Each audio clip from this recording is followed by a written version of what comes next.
Blockhead Cryptocurrency News. CryptoSlo with this week's Blockhead Weekly Crypto News. What's going on, guys? Let's get right into it. CoinMarketCap, not doing too bad. Mostly trading sideways this week. 121 billion. BTC still holding strong. Would have liked to see some movement. We're kind of expecting that other side of the Bart Simpson. Let me look at the 7-day here. But we just did not see it. So it's tough to say. I think with BitMEX and the possibilities for shorts and longs, I think everyone is expecting Bitcoin to go down at this point, and that's why it's not going down, of course. Other than that, we got ETH and XRP battling it out for the number 2 position. ETH popping up a little this week, 128. Certainly, definitely trying to make a comeback. Just being beaten down from all that ICO business of 2017. But definitely a solid roadmap. I would like to see their TPS transactions per second increase a little bit, just to make it a little more viable from a smart contract standpoint. But then again, it depends if you are doing smart contracts for transactional purposes or smart contracts for token issuance. And I think ETH has always been about token issuance, but we'll see. Who knows? Maybe they could go the STO route and be legit. Tough to say. Litecoin holding strong. Number 4, EOS, Bitcoin Cash. Yeah. Not really a ton of action on the cap this week, so let's get into the news. Ripple and XRP face new challenges as JPMorgan launches new stablecoin, JPM coin. It's funny, I've had a pretty strong opinion about this for some time, and that's, the fact is, if a bank wanted to use cryptocurrency, they have billions of dollars. They could invent one in their basement tomorrow. They don't have to use an established one like Ripple or XRP or Stellar. They don't have to use it. I mean, they've got billions of dollars. I mean, most of these banks' valuations are 10, 100x what any of these cryptos are. And the reality is, if they want a coin, they'll just make their own coin. But in essence, it's really not a coin. It's more of a digital token. But nonetheless, still interesting, as JPM is going to start to use this JPM coin to settle some transactions and, give it the test market. With that being said, I'm sure a lot of these financial institutions and stuff are already experimenting with cryptocurrencies. They're just not making it public. And on that front, ICO investments see a fall of 95%. This is to be expected. This is kind of just someone repackaging old news and the decline of ICO projects. The reality is, the reason why there's a decline in ICO projects is not because of interest, it's because of legalities. Most of these ICOs in 17 weren't legal, and as a result, they were unregulated. Most had no product, and it was just big money grabs, and it did not end well. So I think moving forward, ICOs will come back, but in a way, it's going to be STOs that are going to move the market forward. So we'll see. But like I said, this is definitely most expected as we move forward. And on that front of STOs, Digibyte has beginning the pilot phase of Digi Assets on its blockchain platform. What does this mean? This is similar to what Raven was doing, where you could issue digital tokens, but according to this article, it looks like the devs are the ones playing around with the assets. I'm not really sure if individuals will be able to get names like they did on Raven coin or not. And then throwing a little dig in there that should help the Digibyte price. I've always liked Digibyte. It did moon to about 12 cents last time in the last bull run. I think it's still a solid product and a very secure chain, even though most of the security is through ASICs.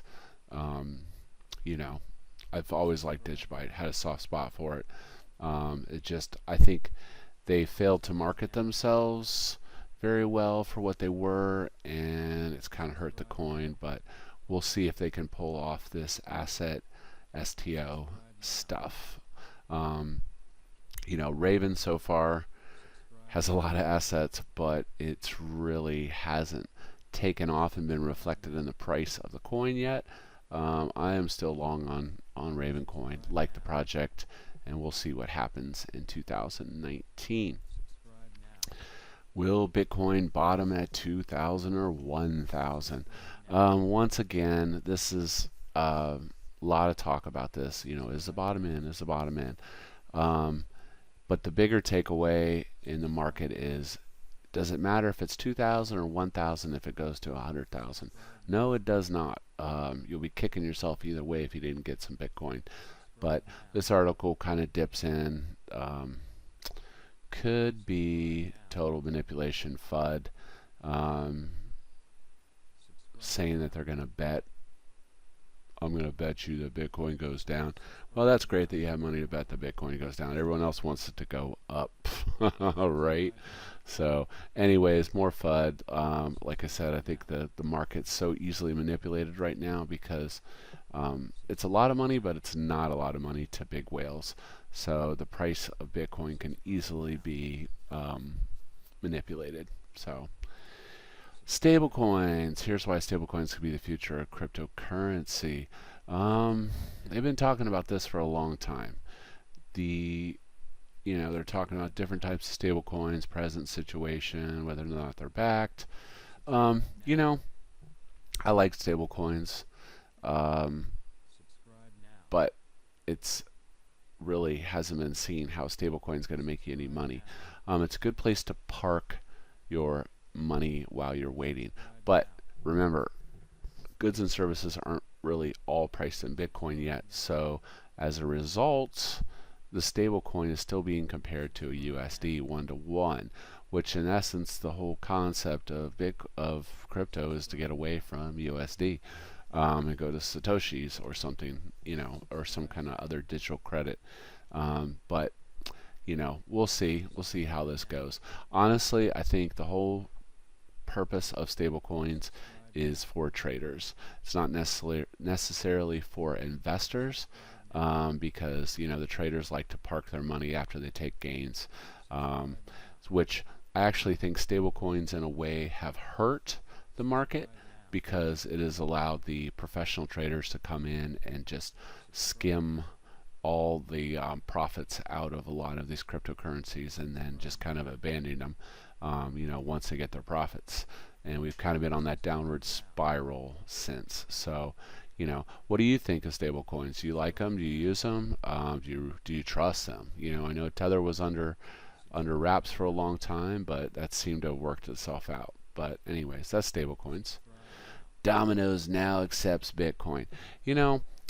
I like articles like this, but I also don't like it because they make it sound like it's so first person direct of Dominos, when the reality is it's a third party that is going on. So get it while it's hot. LN Pizza. Warning, this website might be unsafe. So you click on it, they make a big article that says get your pizza, and then they say that you can steal all your stuff. So I don't know, man. I can't figure this stuff out. So anyways, like I said, it's third party. It's not like you can call, you're not being able to call Domino's here in America and say, hey, I want to spend some Bitcoin. You got to use this third party service, which uses the the Lightning Network, and then the payment goes through in 30 seconds. But still cool news. I like that they're pushing this and trying to make it a thing. So but yeah, But anyways, maybe start with getting a link that doesn't say it's going to steal your passwords if you click on it. That might help adoption a little bit. So, big gainer this week, ARK, 52% surge. So actually, if we look at that a little more directly on BitScreener, let's check it out. Definitely, if you don't own ARK at this point, probably not a good time to buy. So, especially with that big of a pump. Let's see what it's, there we go, ARK. So I like using BitScreener because it gives you news and stuff at the bottom down here. But anyways, ARK, what does ARK even do? Let's see.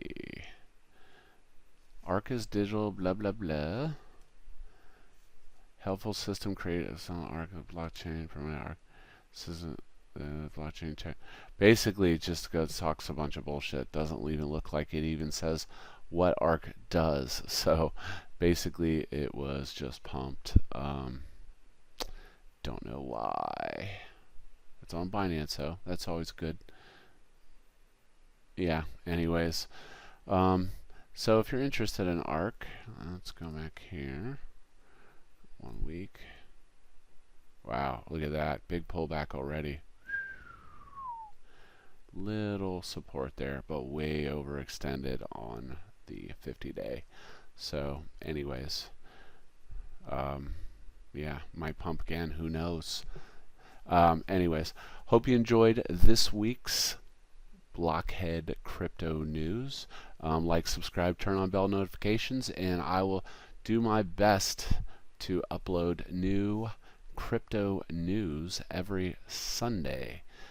This is CryptoSlo. If you're not talking gains, then we're not talking.